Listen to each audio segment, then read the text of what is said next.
Good morning मेरे प्यारे दोस्तों। मैं हूं संगीता यादव। आज आपके लिए लेकर आई हूं मैथिली शरण गुप्त द्वारा रचित साकेत से लिया गया गीत। आप सभी जानते हैं कि मैथिली शरण गुप्त ने साकेत में लक्ष्मण और उनकी पत्नी उर्मिला को नायक और नायिका बनाया है। जब लक्ष्मण राम और सीता के साथ 14 वर्ष के लिए वन में चले जाते हैं तो उनकी पत्नी किस प्रकार 14 वर्षों तक अपने पति लक्ष्मण के बिना अपना समय व्यतीत करती हैं, उसी का बड़ा ही सजीव ढंग से मैथिली शरण गुप्त ने इस गीत में दर्शाया है। यहाँ पर 14 वर्षों में कितनी ऋतुएं आती हैं, ऋतुएं चली जाती हैं, परंतु उन्हें अपने पति के दर्शन नहीं होते हैं। उन ऋतुओं के एक एक प्रकृति में वे अपने पति का आभास करती हैं। एक दिन वे अपनी सखियों के साथ अपने ही भवन के उपवन में गई होती हैं और उस उपवन में उन्हें एक खंजन पक्षी दिखाई देता है। उस खंजन पक्षी को वे अपना ही प्रीतम लक्ष्मण समझने लगती हैं और अपनी सखियों से क्या कहती हैं। खंजन एक पक्षी का नाम, निरख देखना, शाब्दिक अर्थ पहले देख लीजिए। नयन नेत्र, भाए अच्छी लगना, आतप उष्णता गर्मी, सरसाए प्रसन्नचित होना होता है और लहराना उमड़ना भी होता है। सर तालाब, मुस्काए मुस्कुराना, अधर ओठ, बंधुक दोपहरिया के समय खिलने वाले लाल लाल फूल, सुहाए अच्छे लगना, शरद शरद ऋतु स्वागत जानते ही हैं, अश्रु आंसू अर्घ्य किसी को जल अर्पित करना। तो क्या कहा जा रहा है, निरख सखी ये खंजन आए। उर्मिला जी अपनी सखियों से कहती हैं कि हे सखी देखो, ये खंजन पक्षी इधर ही उड़कर चले आए हैं। फेरे उर मेरे रंजने, नयन इधर मन भाई, मेरे मन को अच्छे लगने वाले मेरे प्रियतम ने, रंजन यानी प्रियतम ने अपने नेत्रों को खंजन के पक्षी के रूप में मेरी तरफ ही घुमा लिया है। आगे क्या कहती हैं, फैला उनके तन का आतप, ये हल्की हल्की फैली हुई धूप तो मेरे पति के शरीर की उष्णता के समान प्रतीत हो रही है। मन से सरसाए और उमड़ते हुए तालाब, जल से लहराते हुए तालाब तो ऐसे लग रहे हैं मानो मेरे पति प्रसन्नचित हों। अर्थात ये तालाब मेरे प्रियतम के मन की तरह प्रसन्नचित लग रहे हैं, लहरा रहे हैं, हर्षित हैं। घूमे वे इस ओर यहाँ, ये हंस यहाँ उड़ छाए, मेरे प्रियतम जंगलों में इधर उधर घूम रहे होंगे और उनके रूप में ये हंस पक्षी तालाब के ऊपर उड़ रहे हैं। अर्थात तालाब के ऊपर उड़ते हुए हंस को देख करके उन्हें उनकी चाल में, किसकी चाल में, हंस की चाल में अपने प्रियतम लक्ष्मण का आभास हो रहा था। करके ध्यान आज इस जन का निश्चय वे मुस्काए, फूल उठी ही कमल अधर से यह बंधुक सुहाई। फिर दोपहरिया के खिले हुए लाल लाल फूलों को देख करके अपनी सखियों से कहती हैं, ये फूल तो मेरे प्रियतम के ओठों की तरह बड़े ही सुशोभित और सुंदर लग रही हैं। करके ध्यान आज इस जन का, इन फूलों को देख कर तो ऐसा प्रतीत होता है आज मुझ दासी को अवश्य ही वे याद करके वहाँ मुस्कुरा रहे होंगे। बच्चों, यहाँ पर इन दोनों लाइनों का अर्थ है, पहले इस लाइन का निकाला जाएगा फिर बाद में इस लाइन का, जैसा हमने अभी अभी निकाला है कि दोपहरिया के खिले हुए लाल लाल फूल मेरे प्रियतम के ओठ की तरह बड़े ही सुंदर लग रहे हैं। इसे देखकर तो ऐसा प्रतीत होता है करके ध्यान आज इस जन का, मुझ दासी को अवश्य ही वे जंगलों में याद करके निश्चय ही मुस्कुरा रहे होंगे। आगे क्या कहती हैं, स्वागत स्वागत शरद भाग्य से मैंने दर्शन पाए। शरद ऋतु का स्वागत करते हुए कहती हैं, हे शरद ऋतु, मैं आपका आपका बार बार स्वागत करती हूँ। आपके आगमन से इस खंजन पक्षी के रूप में मैंने अपने प्रियतम के दर्शन किए हैं। नभ से मोती वारे लो ये अश्रु अर्घ भर लाई। आपके स्वागत में आकाश ने भी ओस के रूप में मोतियों की वर्षा की है और मैं भी आपके स्वागत में अपने आंखों से गिरने वाले आंसू अर्घ्य के रूप में अर्पित कर रही हूँ, अर्थात जल के रूप में अर्पित कर रही हूँ। आगे क्या उर्मिला जी कहती हैं बच्चों? शिशिर ना फिरी वन में। अब यहाँ शिशिर यानी ठंड है, गिरी जंगल, वन गिरी यानी कह सकते हैं पहाड़, और वन जंगल। पतझड़ एक ऋतु का नाम है। नंदन नंदन वन है।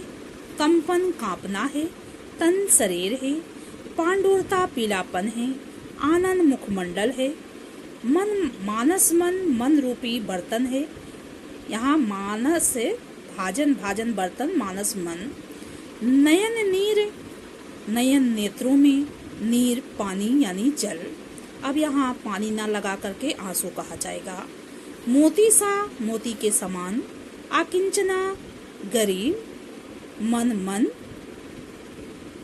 आगे अर्थ में बताया जाएगा क्या कहा जा रहा है। शिशिर ना फिरी गिरी वन में। शिशिर ऋतु को संबोधित करते हुए उर्मिला जी कहती हैं कि हे शिशिर, इस तरह से तो जंगलों में पहाड़ों पर मत घूमा कर। जितना मांगे पतझड़ दूंगी मैं इस निज नंदन से।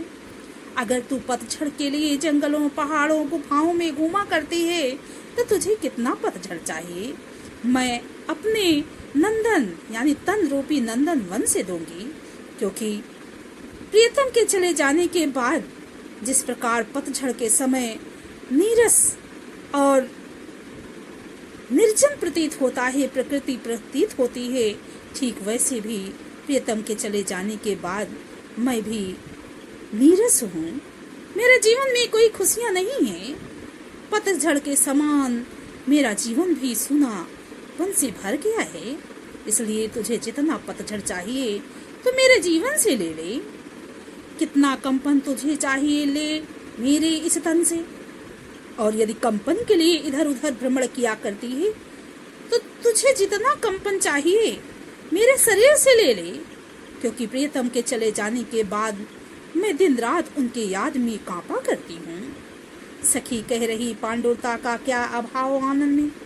अगर तू पीलेपन के लिए जंगलों में भ्रमण करती है, पहाड़ों पर घूमती है, निर्जन स्थानों में घूमती है, तो मेरी सखियां कह रही थी प्रियतम के चले जाने पर मैं विरह के कारण पीली पड़ गई हूँ।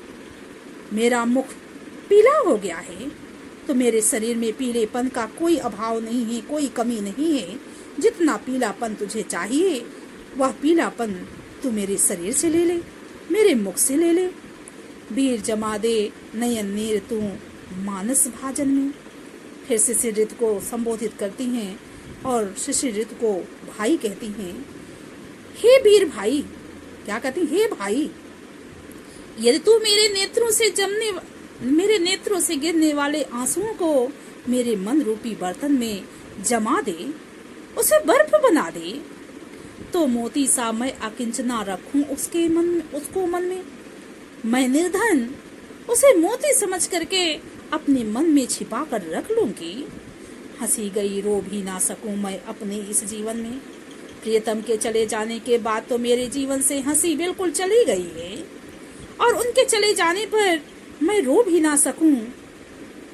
अपने इस जीवन में मैं अपने इस जीवन में ना रो सकी, ना हंस सकी, ना खुशियां मना सकी, तो उत्कंठा है देखूं फिर क्या हो भाव भुवन में।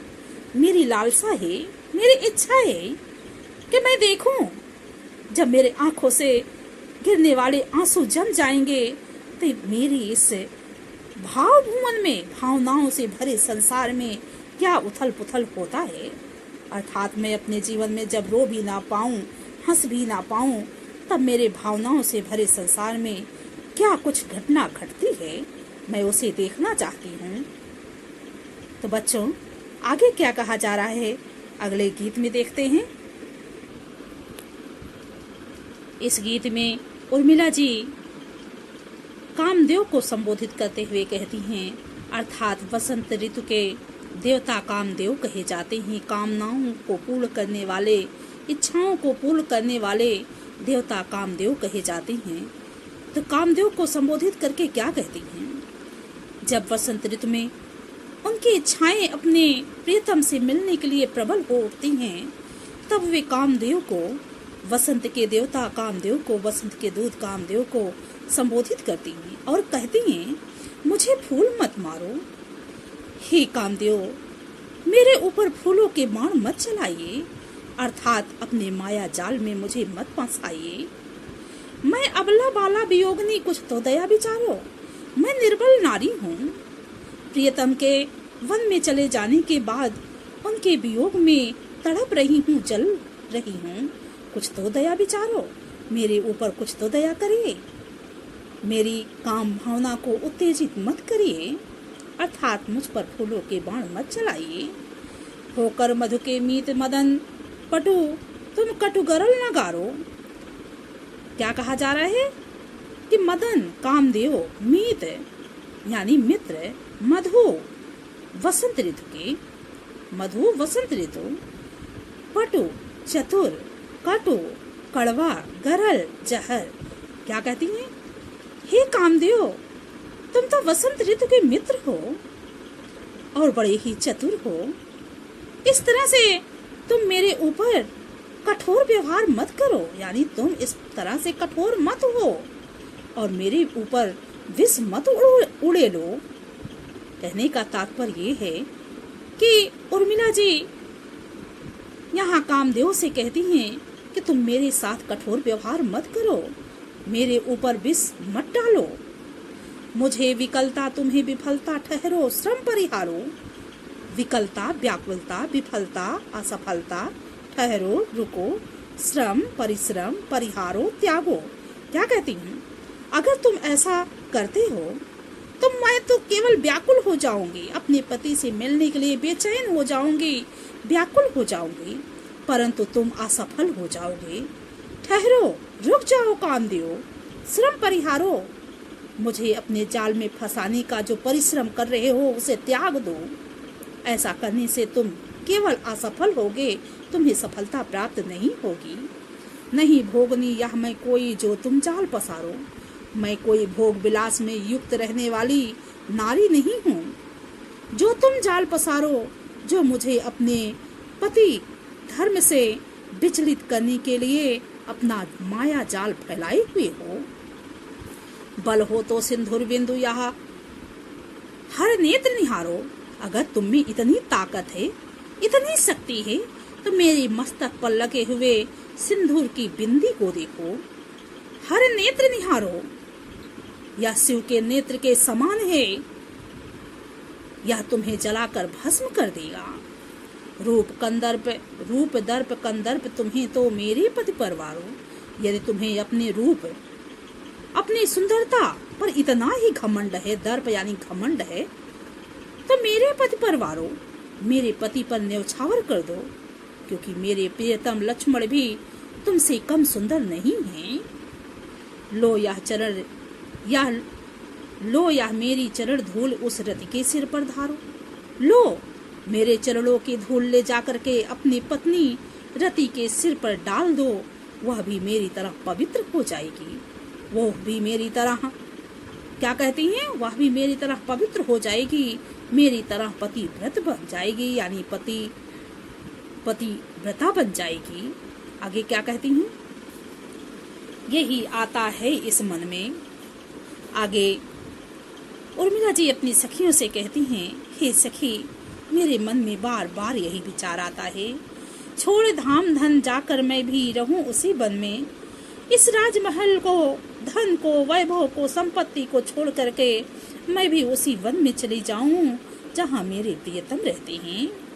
प्रिय के व्रत में विघ्न न डालूं, रहूं निकट भी दूर। इस प्रकार अपने प्रियतम द्वारा लिए गए प्रण के बीच में मैं बाधक भी ना बनूं, रहूं निकट भी दूर। जंगल में रहूं भी, दूर दूर से उन्हें देख भी लूं और उनके पास भी बनी रहूं। यानी उनके जंगलों में रह करके उनके निकट भी रहूं और दूर से उन्हें देख करके संतुष्ट भी हो जाऊं। इस प्रकार ना तो मैं उनके मार्ग की बाधक होंगी और ना ही मैं उनके क्या कहती हैं यादों में तड़पूंगी। व्यथा रहे पर साथ साथ ही समाधान भरपूर। उनसे दूर होने का दर्द तो बना रहे, पीड़ा तो बनी रही, परंतु उनका दर्शन करके मेरी पीड़ा का समाधान भी होता रहे। हर्ष डूबा हो रोदन में, उन्हें देख करके मैं प्रसन्नचित भी हो जाऊं और उनसे शारीरिक रूप से दूर हो करके, तन से दूर हो करके रोती भी रहूं। यही आता है इस मन में, बार बार मेरे मन में यही विचार आता है। आगे क्या कहती हैं? बीच बीच में उन्हें देख लूं मैं झुरमुट की ओट से, थोड़ी थोड़ी देर में मैं जंगल में लगने वाले झुरमुट के बीच से उनका दर्शन कर लूं। जब वे निकल जाए तब लौटी उसी धूल में, जब वे अपने भ्राता राम के साथ आगे निकल जाएं तब उसी धूल में मैं लौट जाऊं। उनके धूल चरणों की धूल को मैं अपने मस्तक पर लगा लूं। रहे रत वे निज साधन में, यही आता है इस मन में। इस प्रकार वे अपने कार्य में निरंतर लगे रहे, बार बार यही मेरे मन में विचार आता है।